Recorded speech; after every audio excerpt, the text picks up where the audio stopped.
And I'm like a loyal dog. I'll do what you tell me, but I don't remember very long. Yeah, but I got to be told to get in here. I know. I'm sorry, dude. I'm sorry. I know. And the thing is, I have to sit here, so I can't get over there. We don't have a back channel with an earpiece, so we can't talk. I missed the entire beginning of this show.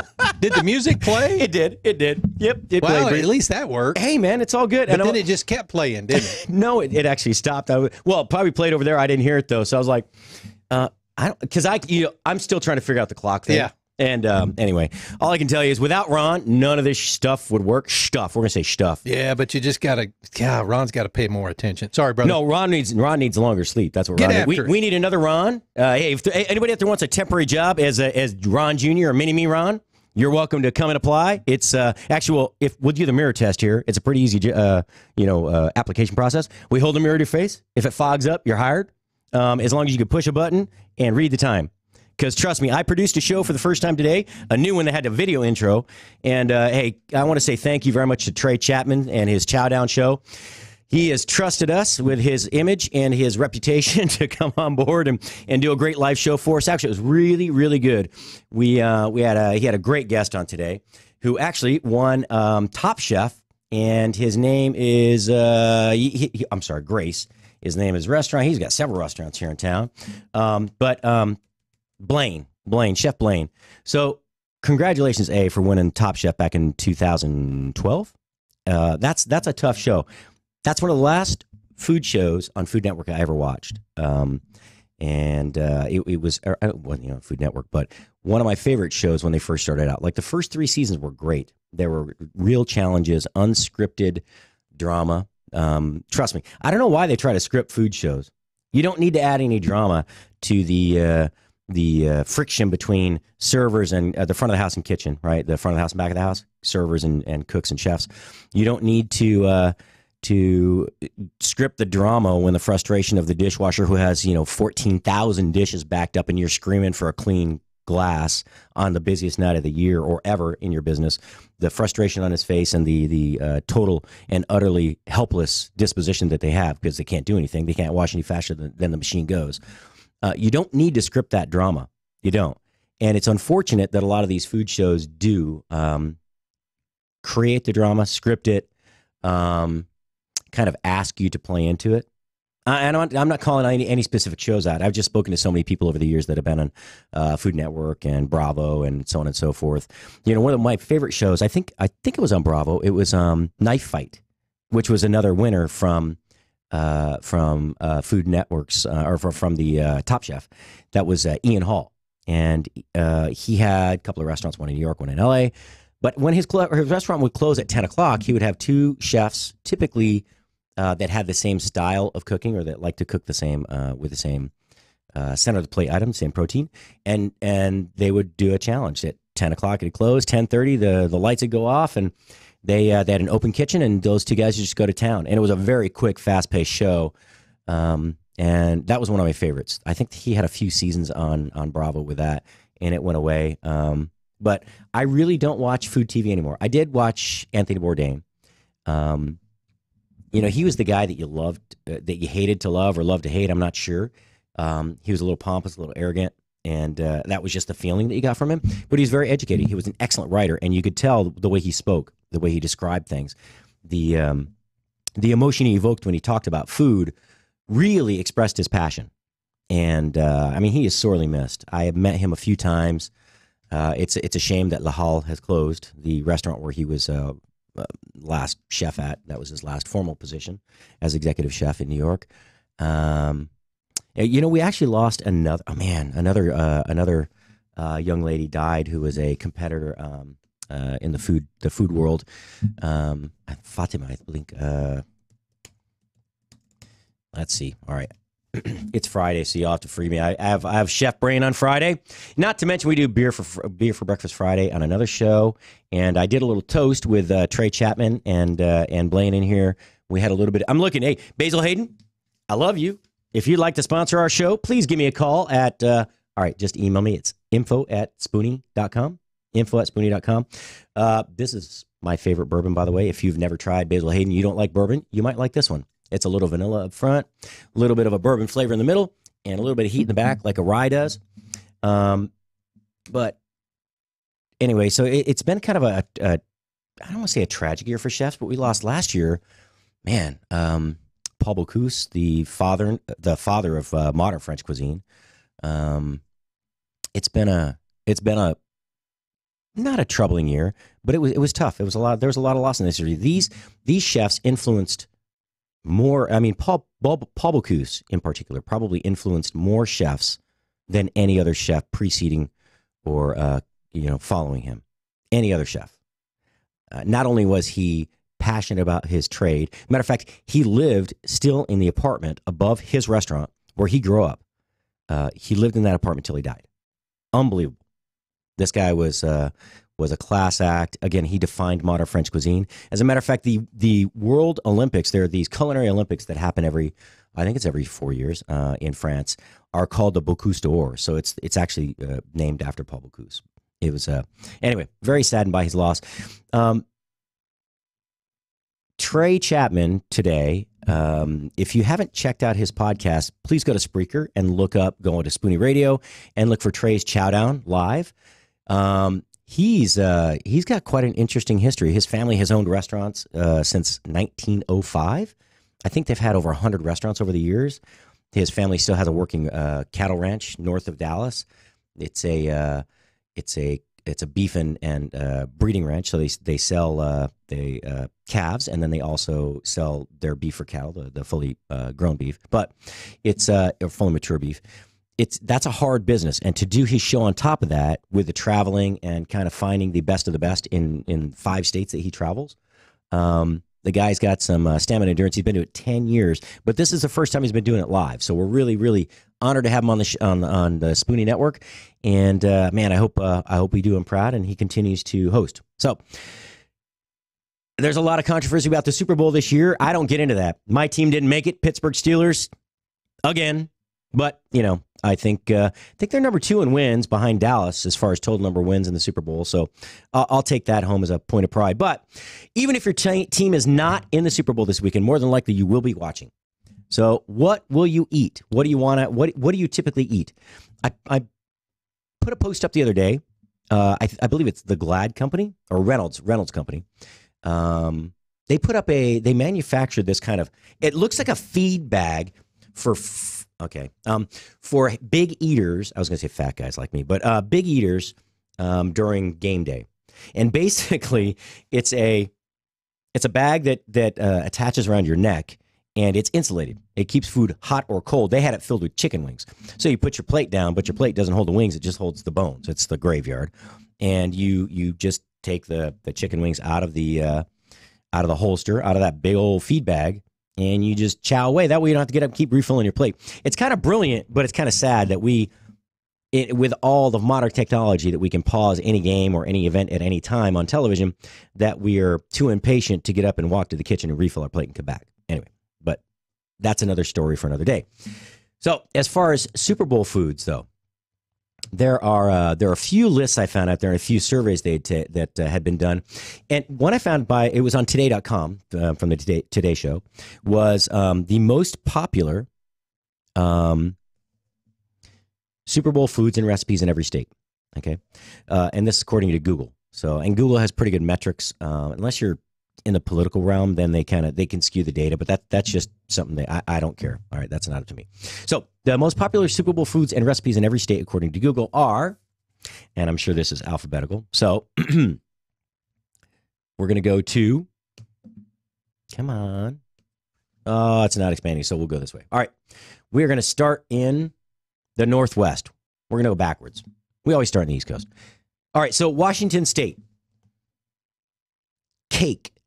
Cake is the most popular or uniquely searched. That's the uniquely searched. What's the most popular? All right.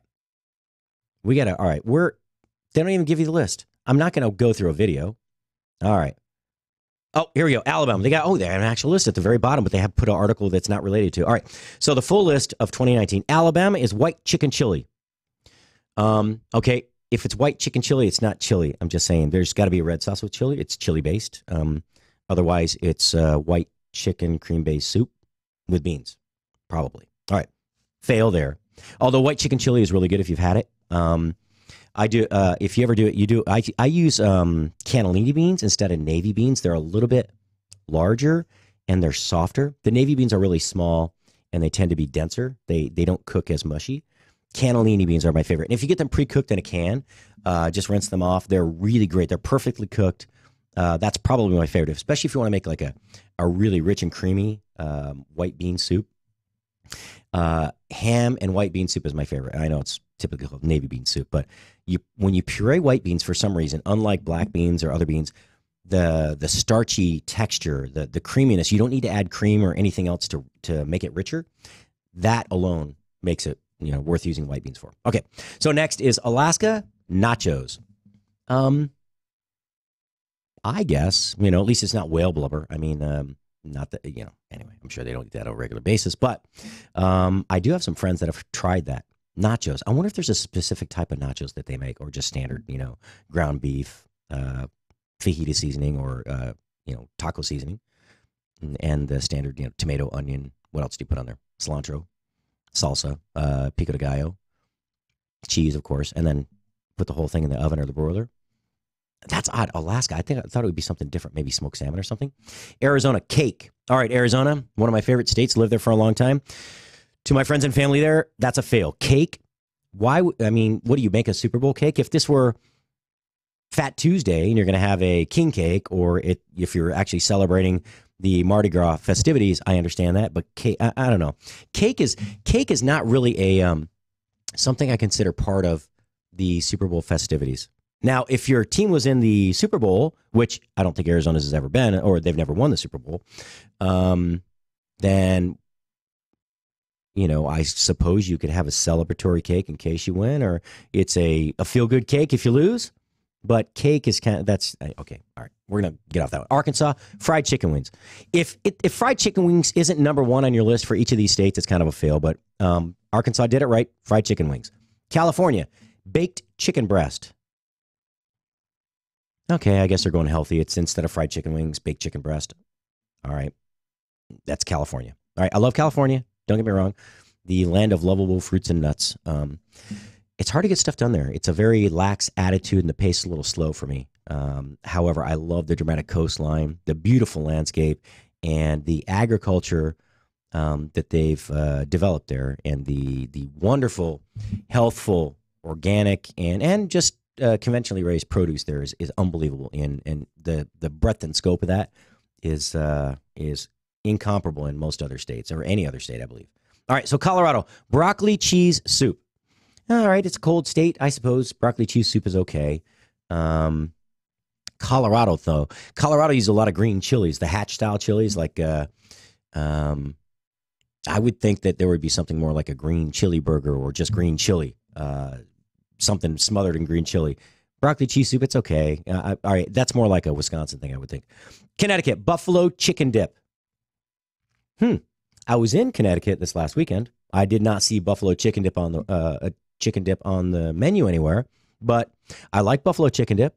You got the buffalo flavor. You have it's the cream cheese kind of baked in the oven. It's a little smoky from the chicken. You could have that'd be good. All right, I got you. You one up this one right here. You smoke the chicken instead of because you don't really use chicken wings, right? You take typically chicken breast. You could one up it or two up it right here. Use chicken thighs and smoke them. After they're done, remove the crispy skin if it does get crispy. But then you shred up the dark meat. The good thing about dark meat, no matter how long you cook it, unless you just bake it until it's burnt. How long you cook it, no matter how long you cook it, it's tender and juicy and flavorful. So that's one way. So you get the flavor from the dark meat, the added richness, and then it's smoky. Now you add your buffalo sauce, or what is really Frank's Red Hot sauce. You take that, add it into your cream cheese mixture. You little garlic.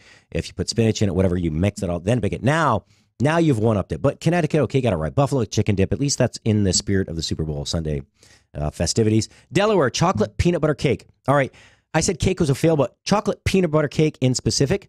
That's okay, because I like chocolate. I love peanut butter, and you put the two together and you put it in a cake. That's okay. I've never had that, but I'm going to have to look up specifically what that is. Washington, D.C., bagel pigs in a blanket. Bagel pigs in a blanket. Well, I don't know. Pigs in a blanket sound pretty good, though. I mean, it's some sort of a hot dog or a mini weenie and baked inside of a really flaky, crusty dough. That's good. That's good. But the bagel pigs, I got to look that one up. I'm not sure if they just use bagel dough, but typically bagels are steamed or they're boiled before they're baked. So I'm not sure. You can just tell me to move back this way, Ron, and sit back and relax. Oh, man. It's been a long week. I don't know. How was your week? Look, it's supposed to be the beginning of the new year. Are we supposed to feel refreshed and revived? Or are we supposed to be tired because, A, it's the beginning of the new year, so we work harder to make things happen, to improve on ourselves. We're all going to the gym except me. We're all eating healthier except me. It was dry Florida. I mean, dry January? Dry Florida. Dry January except me. Yeah. No, I'm not really putting that much effort into changing in the new year, except making a very concerted effort to be very laser focused on the business, with no distractions. No, well, there are distractions, but just internal distractions. I need to focus when I am supposed to be focused. So, man, I need to start running. Or bring my bike up from Houston and ride. I love riding. If you've never ridden a bike like competitively or just tried it as your main form of energy outlet for cardio or just exercise in general, it's really awesome. You can't worry about anything else but riding your bike, because if you're on a road, you have to worry about being hit. You have to hold your line, and by hold your line, to practice that, what you do is you ride on that white line, or just inside or outside the white line on the side of the road, and you just stay there and you just hold the line. That's all. You just focus on that, the same pedal rhythm all the time. It's kind of like being hypnotized by the road, because you stare at the white line. The pedal's got this specific cadence, which is ongoing as long as you're on flat road. And then you just, the occasional spook from a car going by and honking or just being too close. It keeps you, it's alert. You're kind of hypnotized, and then you're like shocked out of it by the car, and then you go back into it. But there's something about cycling for me, the methodical approach and the longer duration of the average ride for me versus a run, because I can't run as far as I can ride, or nearly as long. It's very, very, very. When I get off the bike, I'm kind of in a Zen state, and it's just I'm very relaxed. I'm very happy. The endorphins are flowing. It's an awesome pastime, and if you're getting older, I'm 51.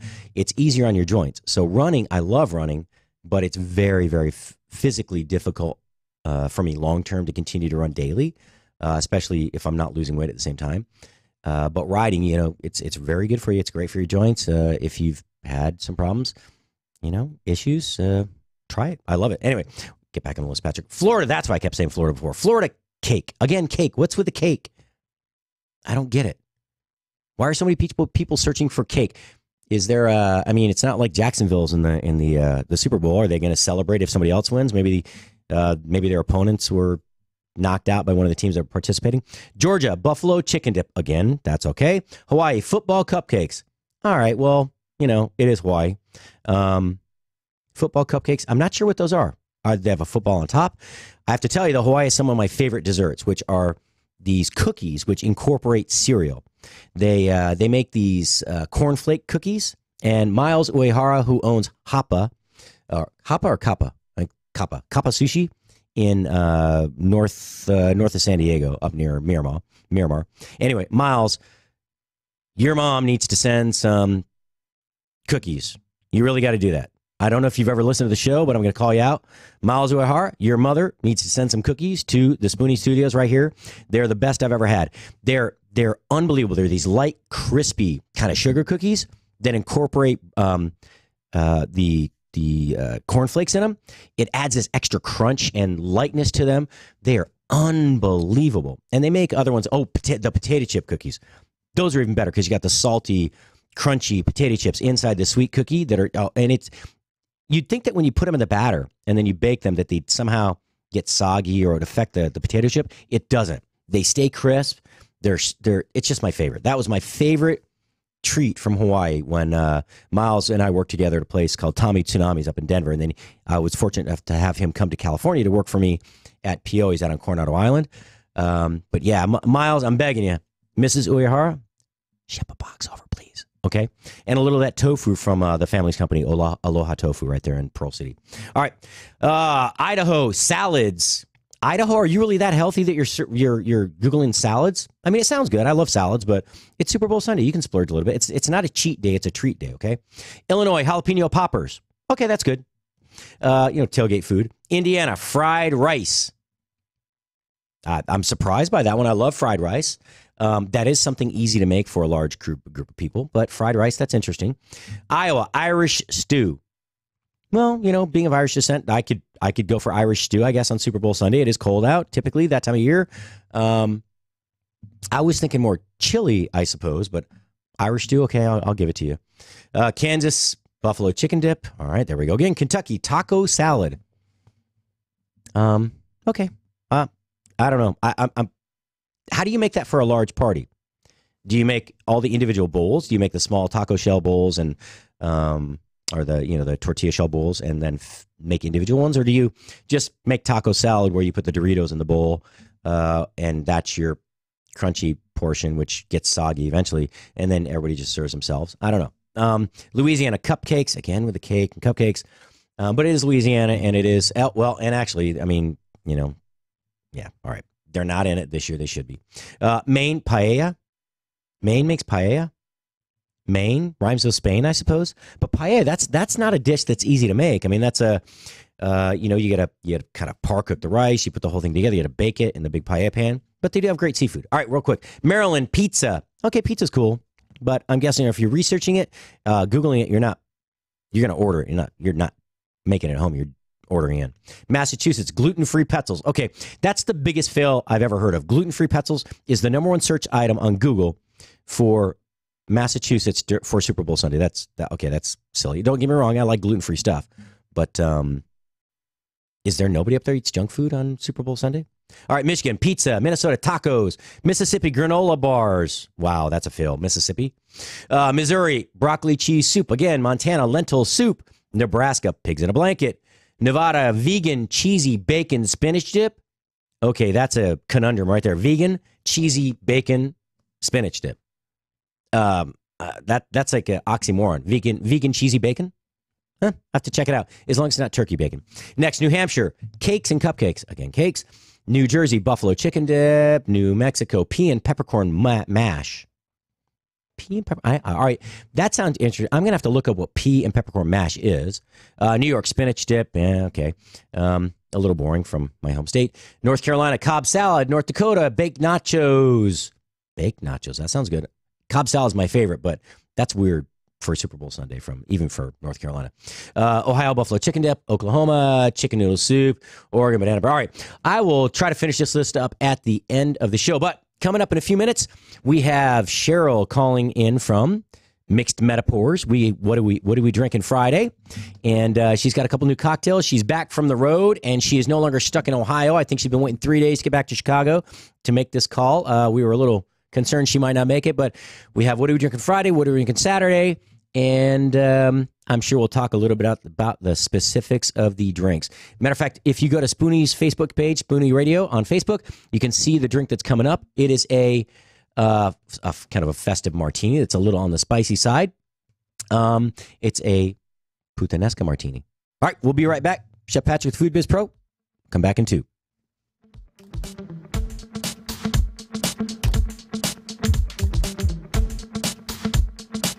Dating today with all the crazies out there has to be nuts. Yes, it really would. Wouldn't it be nice if there was a place you could go to find people who think like you do? Like me, like libertarians and conservatives? Right? There is. We the people.dating. Amazing. What a genius idea. This is a site that you can go to if you're single and you are looking for somebody who you're going to think the same way as for from a political freedom standpoint. If you want to date the right person for you, you'll find them in one place. WeThePeople.dating. Take the pain out of ordering your diabetic testing supplies with Diathrive. Diathrive ships the testing supplies you need directly to you when you need them. Best of all, with plans starting as low as $8 a month, Diathrive is probably going to cost you less than what you're paying today. Diathrive is so convinced that you'll love their service, they're offering your first month of supplies free. Simply type the code DOC, D-O-C, at checkout. DiaThrive.com. That's D-I-A Thrive.com. It looks like you're losing. I am. Are you losing weight? I am losing. I've lost about 10 pounds. How are you doing it? Funny name, but I've done it with Riduzone, RIDUZone.com, and the stuff works. It's, you get into all that, the molecule this and the found in that. All I can tell you is it makes you feel full, and it keeps your mind off of wanting to overeat. And also boosts your metabolism, Yes, so you're it does. burning more. Yeah, it does. Try it today. It's going to work for you like it's worked for Brad and countless other people. Riduzone.com, RIDUZone.com. Never Forgotten Apparel is more than just a premium women's and men's clothing line. It's a movement to remind us to wear American-made and serve those who serve us. Our heroes. Never Forgotten Apparel gives 20% of their total sales to nonprofits that support homeless veterans and off-duty firefighters, and 50% to individual veterans and firefighters in need nationwide. Check out neverforgottenapparel.com. Use promo code MATT, M-A-T-T, and get 15% off your purchase.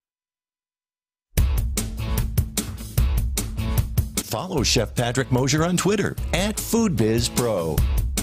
And we're back, folks. It's Chef Patrick Mosher, Food Biz Pro, and we have Cheryl from Mixed Metaphor. Cheryl, are you there?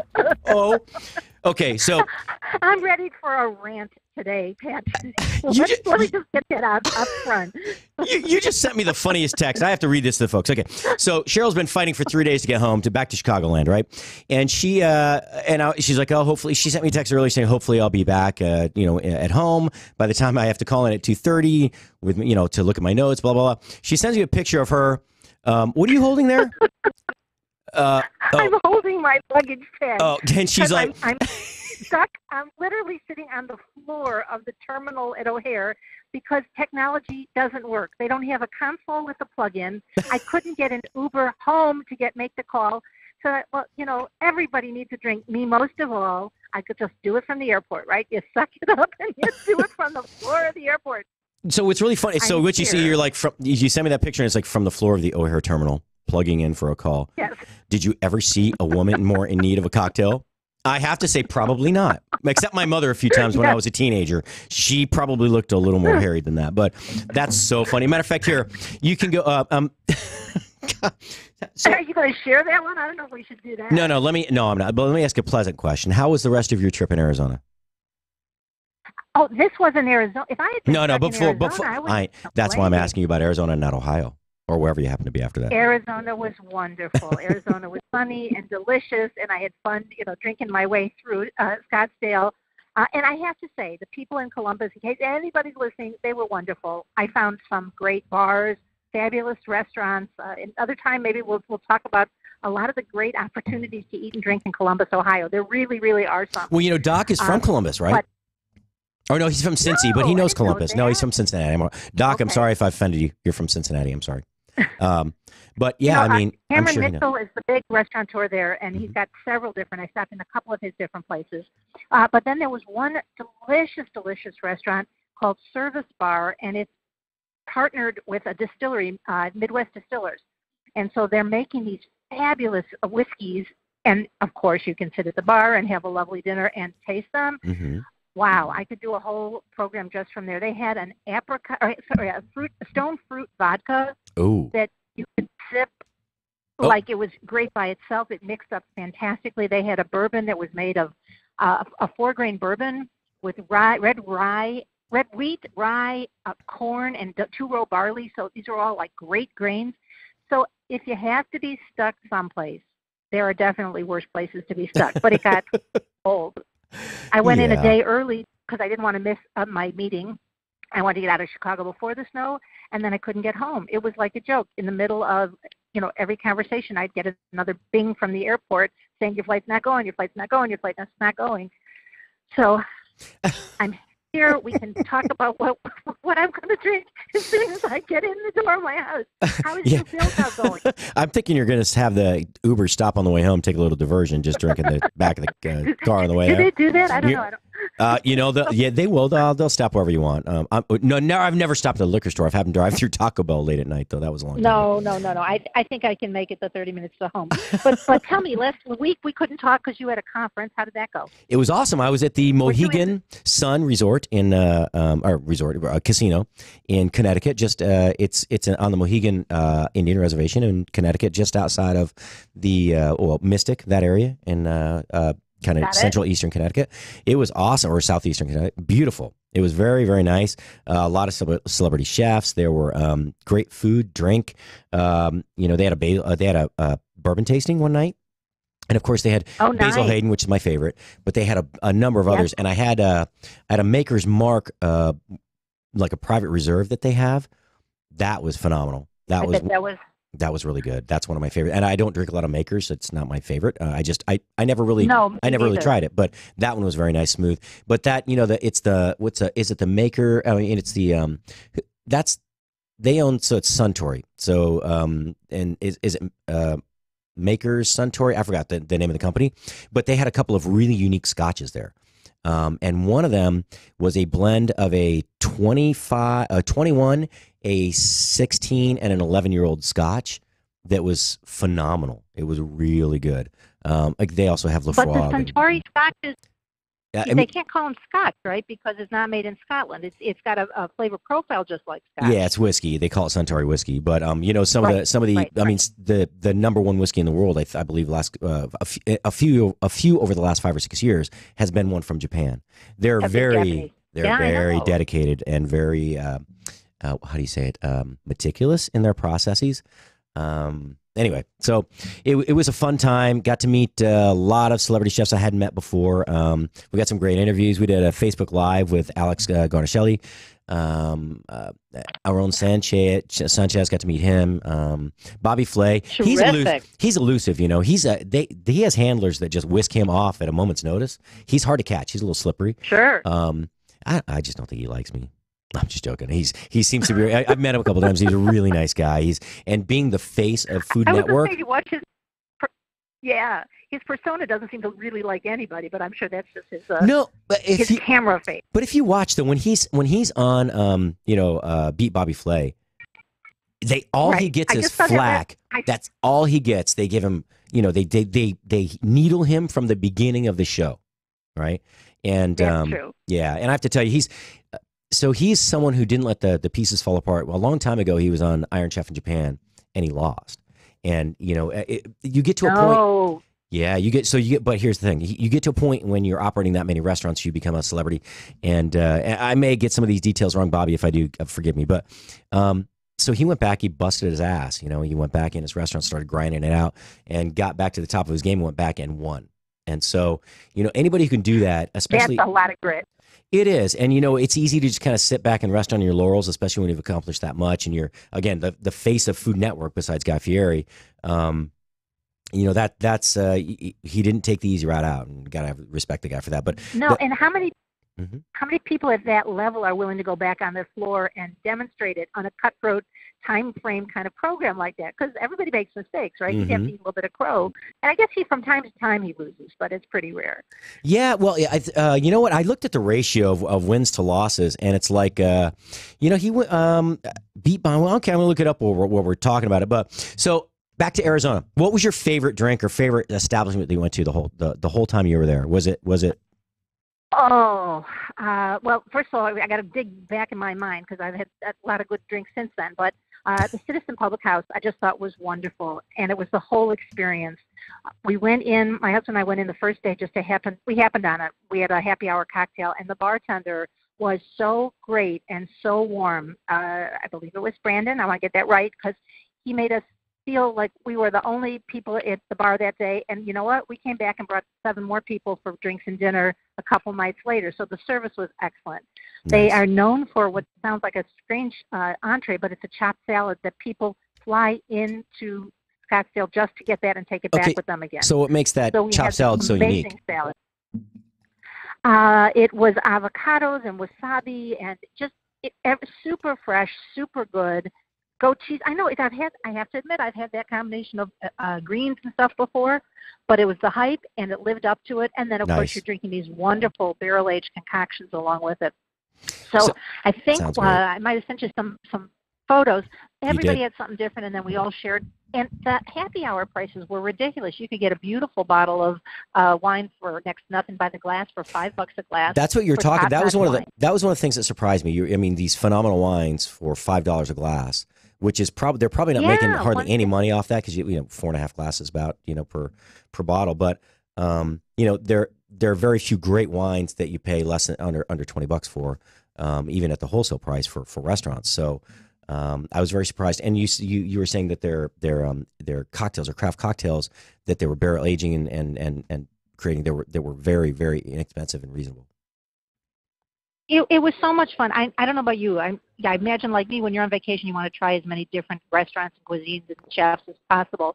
So when we're on vacation and we go back to a place more than once, that's like a real big thumbs up, because it means of all the places you could go to, that one was the experience and the food was worth going back to. That's true. I didn't think about that because I almost always go to a new place every time I go to a new city. Sure. And when I visit again, I tend to go to the new place, the place that struck me the most or was the best experience. But I have to think back to so many places I've been. There are some cities I never go back to the same place. I always try something new, which maybe that's a fail on their part, or maybe it was so good, and every time it's been so good, I just want to experience more of what they have. I don't know. Well, and then there's always that phenomenon when a place is so great, and then you go back, it doesn't live up to your expectations. That's the worst feeling of all. But, it is. No, Citizen Public House was great. And then the best bar, I have to say, was where you sent me to see your friends. We talked about it a little bit a couple weeks ago, but at Valley Ho. And I'm telling, that is such a cool resort. That is such a cool place. It's like you said, it feels like you're walking into like 1950s, early 60s California. I'm going to go back there and take a tour of the hotel. The concierge there knows everything about the history and when the rich and famous from California used to come and play there, and she promised me that I can get a little behind-the-scenes look. So Arizona and Scottsdale are definitely, if it stays 50 below zero in Chicago, I'm going back there sooner rather than later. But I did get, when I got home, I think I sent you some photos, I got on an Italian kick. It was very tequila and citrus forward and all that, which was great fun. Mm-hmm. But then I came back to cold Chicago. And are you going to post, or have you posted? I have actually. I have posted it actually. Mm-hmm. Did you make one? That's an even more important answer. The second question for you. I haven't, because I do not have a bar in here because I didn't get back till Monday. But here's the deal: I'm going to finish my water, and I'll have I can have a tiny bit of Basil Hayden. So here's the deal: Fridays are rough. We had a new show host in here, so we all did a tiny, like literally a third or a quarter of a pour of Basil Hayden to just say congratulations after the show. But then right after that, he rushed off to do his thing, and the chef went back to his restaurant, Grace. And I had to go in and do beer for breakfast Friday with Matt, which is always fun. But, I drink the slowest in there. They're always telling me to catch up. And I'm like, they don't realize I have another show to do. And they do. They're just giving me a hard time. But, I'm really not a morning drinker. I don't like to drink in the morning. I don't really like to drink in the afternoon.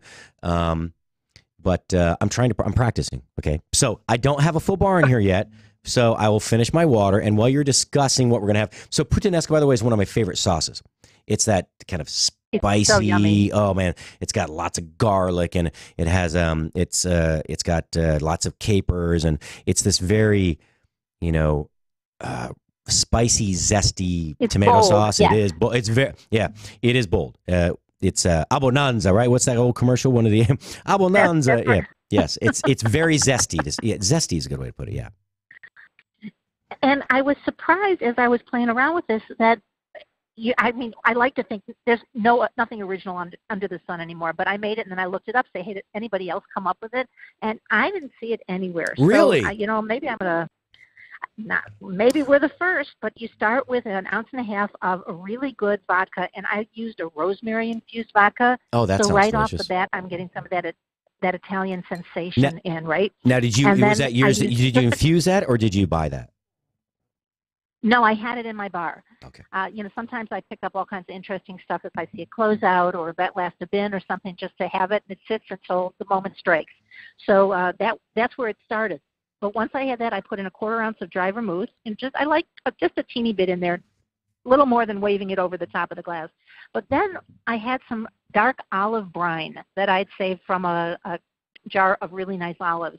And I thought, well, hey, if I'm going to do the puttanesca thing, so I put in a 1/4 ounce of the dark olive brine and then hit it with a pinch of sea salt, a little bit of capers, a little bit of onions, cocktail onions, and of course, let me go a half step back. I shook the vodka, the vermouth, and the brine really, really well. I cooled it down, gave it a good 30-second shake, and it started with a chilled martini glass.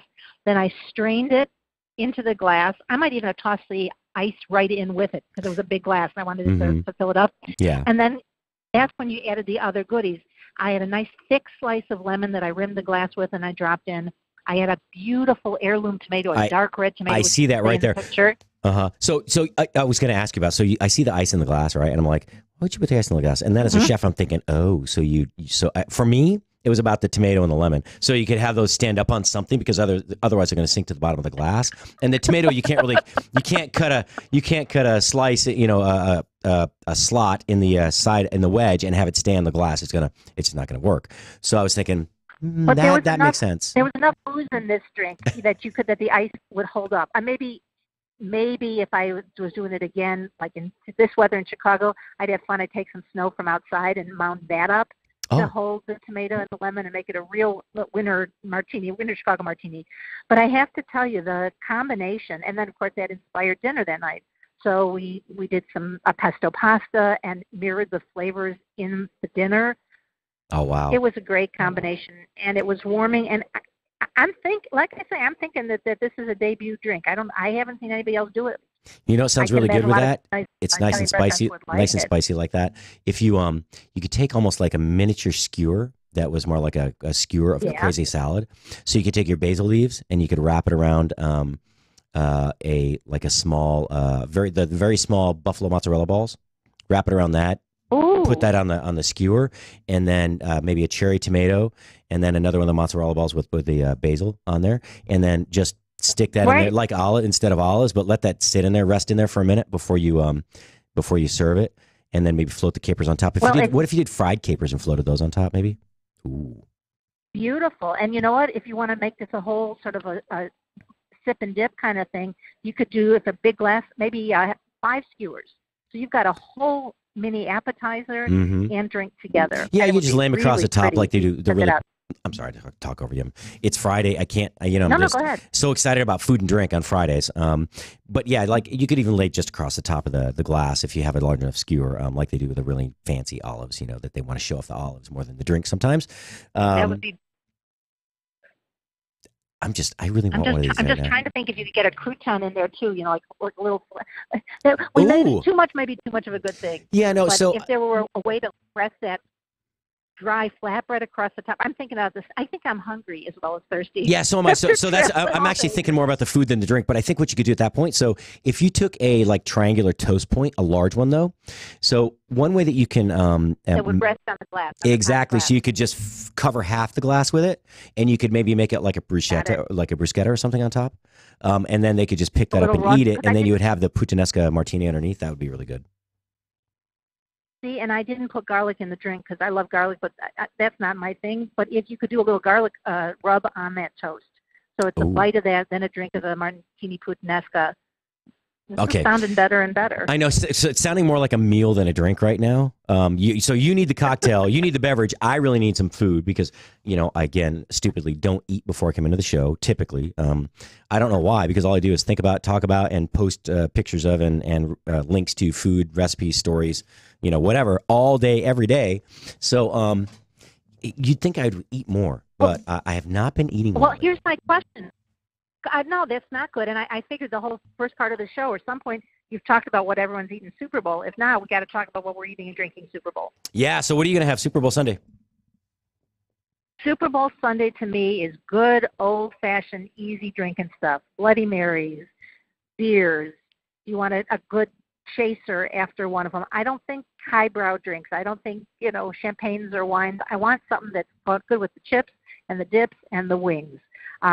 So that's where my head is at. What have your other guests been talking about for Super Bowl Sunday? Well, I mean, for me, so I like to buy like 4 foot long hoagie rolls and make like one big sub and slice that into sections. Now, when I make it though, I really like stuff that's from a flavor profile more like a po' boy or something from New Orleans.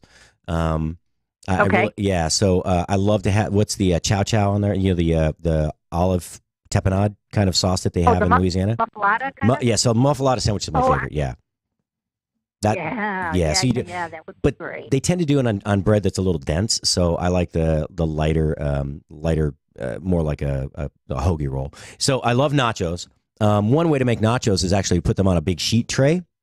Like a half-size sheet tray, and you put all your components on. That way they're not piled high, they're piled wide, right? So you put all your chips on there, and then you put your ground beef, your black beans, cilantro, if you want jalapenos, whatever. And then you smother it in cheese with all the stuff that's going to go in the oven underneath that. And then you throw it in the oven and bake it for, 7, 8, 10 minutes until it's all nice and melted and chewy and gooey. And then you put your cold components on top. That's a way to do it. Then you can kind of serve that as the center buffet piece if you want. And of course, is it still finger food then, or you have to cut it up and put it on a plate? No. And I mean, you're using a sheet pan, not like a deep dish. So as long as you don't smother it, when I say smother it in cheese, okay, you can go as light or heavy on the cheese as you want. But if you smother it in cheese, then of course you do have to cut it apart and kind of like cut it out in chunks. But this way, if you just sprinkle the cheese on top, and I love cheese on nachos, but if it's too much, then you don't taste the other stuff. And I don't like if it's a cheese sauce, like the melted cheese sauce. It tastes No. Yeah. You need the real thing. I'm with you. But wouldn't you? Don't you just see a cold beer as maybe a real cold, crisp, easy drinking wine? But somehow to me, this isn't the time for frou-frou stuff. I want beer and wings, to be honest. Beer, wings, and nachos. I'm good. I'm really good. And maybe a hoagie that you cut it. 1 4 foot or 6 foot hoagie. You cut that into 15 pieces if it's 6 foot or more. Then that's fine. That's it. That's all I need. Well, here's something that I was in where was I? Columbus. That I was doing a lot of. You've already washed that memory from your mind. Drained it through the beer sieve. There's like 50 breweries in the city. So part of the fun that I had there was different flights. That'd be a great thing to do for your Super Bowl party. You can still keep to beer, but it doesn't have to be boring. You can have a light beer, a dark beer, a sour beer, maybe a stout, so that you still have enough of interest for your guests. They can have a different one every quarter if they want, and you're still keeping that cold brew theme going. So you know what? That's like food. You don't have to serve any one thing, but you can stick with a theme and still have lots of variety. Yeah, Who are you rooting for? You know what? My team's not in the game. It doesn't matter. Pittsburgh didn't make it. I'm sorry. They didn't make it. They're not. Same with Chicago. Yeah, I know. Go Bears! Oh, hello, hockey team. That's what I need. I need a drink called the Double Doink after the poor kicker. Maybe I'll bring that to my friend's party. It'll be a beer-based drink called the Double Doink. Look, I've seen him miss kicks this season, right? The Chicago Bears kicker, and he's very talented. Don't get me wrong, he's a good kicker, but that particular kick, the ball hit the inside of the post. Okay, it did not bounce in at all. It bounced straight down. And then off the front of the crossbar. How does that happen? I mean, he's got to be the unluckiest. Seriously, the unluckiest kicker I've heard of at the pro level. I mean, it's kind of like Aces Ventura, laces out. I mean, it looked like it was inside the post enough. It should have gone in. I've seen so many kicks like that bounce off the inside. I mean, I've seen them not go in, but rarely. I mean, that was a tough break. And then he made the first one, remember, just seconds before. Oh, yeah, well, Chicago was not happy. But they do. I mean, that's the whole purpose of the timeout. That's why you save him till the end, because if you're going to lose by a field goal, you have to distract the kicker and throw off their first attempt if they're, and that's what shook him. It really did. I mean, it was a great first kick. That's unfortunate. It is what it is. Yeah, he missed a lot this Kudos season. To the Eagles coach, but yes. Well, they didn't make it either, so. Chicago, there's always next year. So there is. And there's always more drinks to talk about next Friday, yeah? Oh, well, what are we drinking Saturday? Oh, well, I was going right to beer.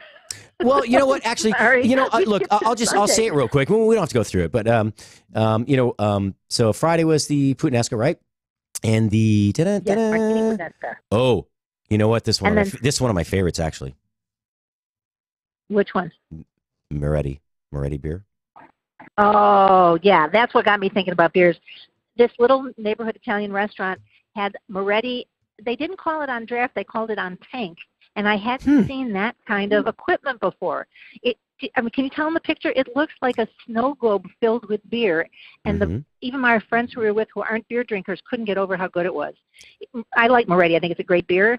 But it was so cold and so clean coming out of the tank that we couldn't resist. We didn't not drink our wine, but we drank the beer too. So I've only ever had Moretti out of the tap one time. I out of the bottle, it's great, but on tap, I've only had it once, and it's so much different.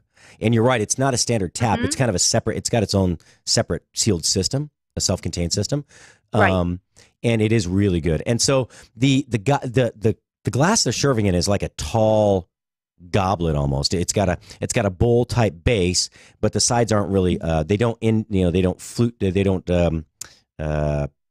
They just very narrow slightly go in. They don't narrow at the top like a brandy glass though, but it's taller. It's somewhere between a Pilsner glass and a brandy glass, right? It's not as narrow as a Pilsner. It's wider, but if you've never had Moretti beer from Italy, it's excellent. It's a great all around drinking beer. It's something you drink all day. It's that easy to drink, but it's very flavorful. And I wonder, this glass was branded, so I'm sure that they provided the bar with it. Do you think that, I should know this, do you think that's how they drink beer in Italy? Is that a traditional Italian beer stein? Yeah, so in Germany, every type of beer, just like for wine, every beer has a different glass. So a Pilsner glass has a stem on it like this Moretti glass, but it's narrow at the top. Right. Yeah. So and part of that's because they have this rounded head of beer of foam that they have on the top of a Pilsner, and it has to stay dense and foamy for up to 2 minutes. If they serve it to you and you don't drink out of it and it deflates, they'll give you a fresh beer. It takes 7 minutes to draw a Pilsner. And, Guinness is always served in a pint. Kölsch beer out of Cologne is served in a cylindrical glass, either 1.1 or 2. That's like 1.1 or 2.2 deciliters, I guess. So it just depends on the type of beer. I think just like with wine. I gotta go back to beer school. Well, I'd love to. There are only a handful of cicerones in the country. I would love to understand more about what that testing and educational system is, because beer is fascinating to me. It's just as fascinating as wine or spirits. But yeah, I wish I knew more. I just think doing the homework for that test would be fun in and of itself. I'm sorry, honey, I can't do anything else around the house. I got to go do my homework. Yeah, exactly. Sorry, I'm practicing my trade. Sip, sip, sip, sip, nip, nip, nip, nip. It's like, yeah, I know. Okay, honey, I know. I need another hour. I got to practice some more. Right. I really practice makes perfect. So on the food or beverage side, I have to say, I'm always impressed by people that reach the pinnacle of their trade. So master chefs, the handful that there are, master sommeliers, the two handfuls of them that there are, the master pastry chefs, the cicerones. I mean, there are so few at the top of those trades, and it takes such dedication and the number of hours to reach really to be the epitome of the example of what is the best of the best of the best. Fascinates me. The dedication, the diligence, and commitment. Kudos to them. You don't get there easily. You have to really work and know your stuff and want to be curious and learn more. You don't stop and say, well, here, I've achieved it. Nope. Keep pushing. Well, I'm good at talking about food, drinking, and eating, so I think I'll just stick to that. And that's what you're really, really good at, so you're in a good place. Yay. And I don't have to grind it out in the kitchen. I do miss grinding it out in the kitchen, that camaraderie and the rush of the adrenaline rush of that, 6:30, 7 o'clock Friday night mayhem. I miss it a little bit, but my feet don't, that's for sure. You could have your own sort of a radio version of Beat Bobby Flay. It could be Beat Patrick right in the studio. We could do a kind of a Stump the Chump, a culinary version. So Stump the Chump, that was Click and Clack, the Taggart Brothers. They did Car Talk for 30 years on NPR. My God, that's a long time ago. I love Click and Clack. They were awesome. I believe one of the brothers got Alzheimer's. They had to stop doing the show. And I think it worked for them. It was awesome. But hey, Cheryl, thank you so much. You have a good weekend. I'm glad you're home safe. We'll talk to you next week. And I appreciate all your help. Thank you very much. Oh, you too. Have a great week. Thank you, All right. Patrick. Take care. Thank you. Bye-bye. Well, another hour's gone by, folks. That was really quick. I'm not even sure if I got through anything that was of importance or significance, but remember, you are what you eat. Enjoy your food. Have a great weekend. I hope your team wins. If they didn't make it, enjoy the food and festivities anyway. Stay warm up north. This is Patrick Mosher, the Food Biz Pro. Join us next week. We have 2 new podcasts coming up next week. 2 new amazing talents. We'll see you after the weekend. Ciao for now.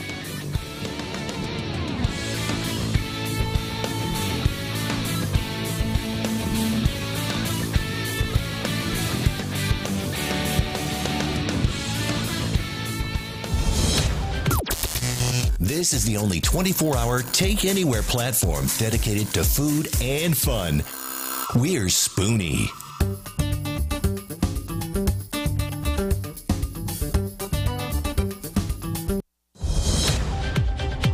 News is out.